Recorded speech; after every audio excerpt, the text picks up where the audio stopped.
And this is going to be one of the most important questions of this whole entire discussion. And we got some good ones coming. We have some good stuff coming. But you are a black man, you have a family, you are a celebrity, you've been making headlines recently. And I do this with not just you, I've done this with several other guests that I've had in the past. I like to really sincerely ask, how are you doing? Not surfacely, because some people, oh, how are you doing? And they don't really want to hear the answer. They're just kind of, I'm being pleasant and I'm going to keep it moving. But here at She's Got a Show, this is a safe space, and I care about my guests. I care about you. Those folks care about you too. So as transparent as you're willing to be and as vulnerable as you're willing to be, Tyrese, how are you doing? That's a really good question. It's a loaded question because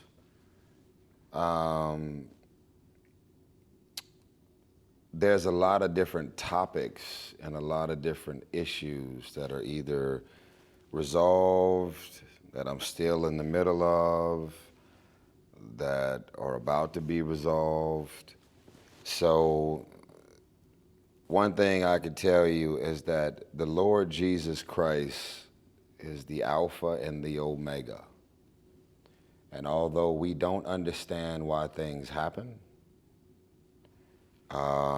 if you have any type of accountability in you, which a lot of people don't, your life, it could be really messed up because of the things that you've actually said and did.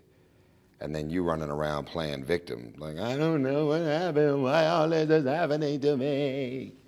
That's not who I am. I would throw myself under the bus and tell you I said and I did and contribute to the shitstorm. And then there's been other situations, plenty, where I've been on the receiving end of what someone either did or attempted to do to my life. Not taking my life, just whatever, accusations and just problems. But, you know, I was made for this shit. You know, I really was made for it. Like, so many people want what somebody else have. And then the moment they get it, they buckle, they cave, they're depressed, they're suicidal. Most of y'all can't even deal with rumors being spread about you in your damn neighborhood. Imagine waking up to a rumor and the whole world is writing headlines about it. How does that feel? And most of y'all are hiding under username and passwords and contributing to the beatdown of somebody that's going through something.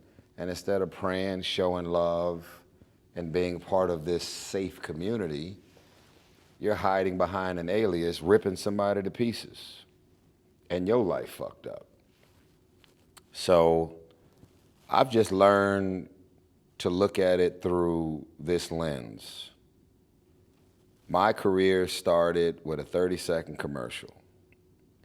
I never claimed to be the biggest star in the world, nor am I interested. I've been around some of the biggest stars in the world, biggest, wealthiest sheikhs and royals, biggest movie stars, biggest singers, actors, executives, real estate, billionaires.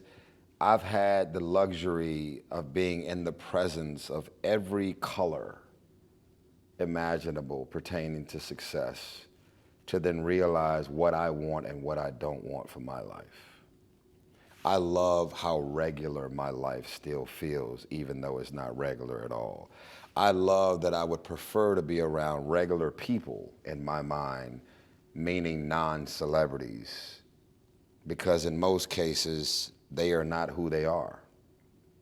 They are manufactured. They are not wearing the clothes they want to wear. They're not driving the cars they want to. They're not even dating the people they want to date. They are doing some shit that their management suggested or orchestrated. I am authentically me. That's why people don't like me, because you have perception versus reality. You have people out here who have made an entire career after a career of mastering deception. I'm going to get you to believe that I am who I appear to be, and that I'm not that at all.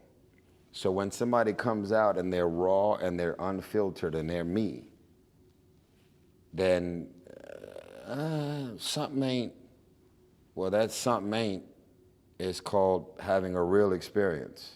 When you ask me a question, I have a PR orchestrated answer or I got a real answer.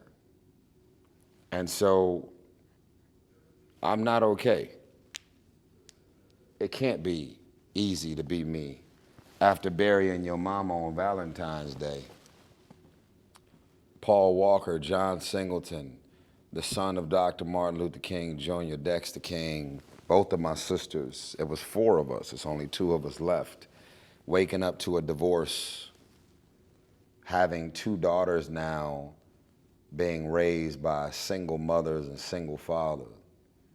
When I grew up that way, and I worked my ass off to break the cycle. I don't drink, I don't smoke, I don't do any of the things that my parents did, and I'm successful because of it. I've went above and beyond to break the cycle, and in some areas I fall short. But I wanted to get married and do it for the rest of my life. I could care less about being a movie star. I never wanted it. John Singleton begged me to get in Hollywood. And I finally said yes, which my life is better because of it. But I'm a singer. I can't relate to none of this young shit going on out here because I've always felt like if somebody asks me my age, I'm 69 at least in my head. I can't relate to young vibrations, young energy, the things that people are into. I ain't got no TikTok dances in me. I'm just me. I'm just an old ass man stuck in a young body and trying to figure it out every single day. That's my long answer.